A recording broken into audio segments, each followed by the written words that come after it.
Iran's foreign ministry says its Bushehr nuclear plant has again been targeted by an airstrike and warned of the risk of radiological release. According to Tehran, a security guard was killed in the attack. So far, an increase in radiation levels has not been recorded. Israel has confirmed a strike on Iranian petrochemical factories. Iranian media say at least 5 people were killed in the airstrikes on the Mahshahr petrochemical zone. And for the 4th time in just about 2 weeks, Donald Trump has threatened Iran, giving a deadline for ending the war or opening the Strait of Hormuz. On Truth Social, he posted that he gave Iran 10 days to make a deal or open up the Hormuz Strait, or else he would rain down all hell on them. Trump did not comment on the ongoing search for a missing US pilot who was shot down on Friday and is still believed to be behind enemy lines.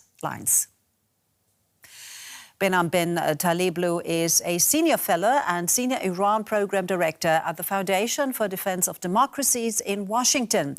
I asked him how seriously Iran and the rest of the world should take President Trump's social media ultimatums. Well, I think we should be taking them seriously, but we do have to remember over the course of this now 1 month plus military campaign against the Islamic Republic, the U.S. has had various deadlines and timelines, some of which have been moved back, some of which are designed to create leverage and force the Iranians to at least try to come to the table or change their posture.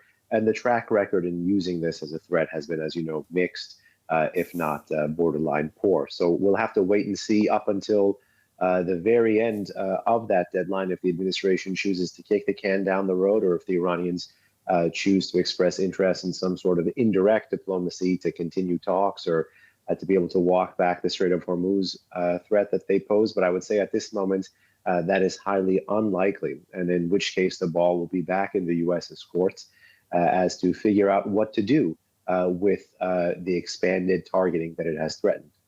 Now, you said about the Iranians sort of somehow expressing interest in actually talks. So far, Tehran says that it doesn't trust talks anymore. We remember there were talks underway, which the mediator then from Oman described as good, and that was when Israel and the US started their attacks on Iran in the first place. What does it take for serious talks or even a deal to happen? Well, I don't think a deal is in the offing, meaning a major negotiated resolution that provides a framework for how the U.S.-Iran conflict or strategic competition would be governed in the future. But I do think some sort of contact about how deconfliction and de-escalation can take place, I do believe that is still very much in the cards. You know, the Iranian government, in particular select government officials who the president has named or admitted to be in indirect contact with, they themselves have publicly denied this. The regime has a habit of doing publicly one thing and another privately or behind closed doors. There's always that option. But just I want to push back respectfully on the trust factor, because trust has never, in my view, been a causal element or a causal factor in U.S.-Iran diplomacy. And one need not take it from me. They can take it from former Iranian Foreign Minister Mohammad Javad Zarif, who I think in New York, a year or two after the JCPOA, the 2015 Iran nuclear deal was agreed to, had said that the JCPOA wasn't based on trust. So even the most successful element of direct U.S.-Iran diplomacy there, too, did not have a trust factor. Now, are the hardest of the hardliners more resolute now that they've seen America move very quickly from talking to shooting? Sure, absolutely. But that doesn't change the fundamental perception the Islamic Republic has harbored of America. So what do you make of those latest escalations? Because de-escalation is certainly not happening right now. Russia, for example, condemned a US-Israel strike on Iran's Bushehr nuclear power plant as evil. Neither the US nor Israel have confirmed the attack. So who did it?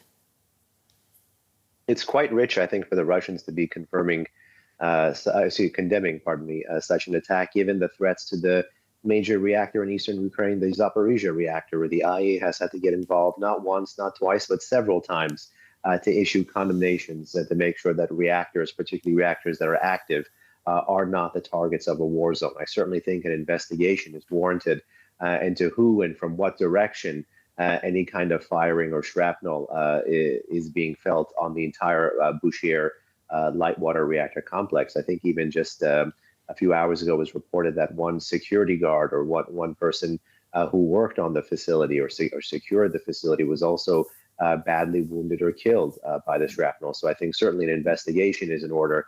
But given Russia's past willingness to move right up to the escalation line when it comes to civil nuclear power plants in countries where it or its proxies or its other interests are at stake, I would take their condemnation here with a grain of salt, because if it's a principle, then it's a principle that should be defended and applied across the board.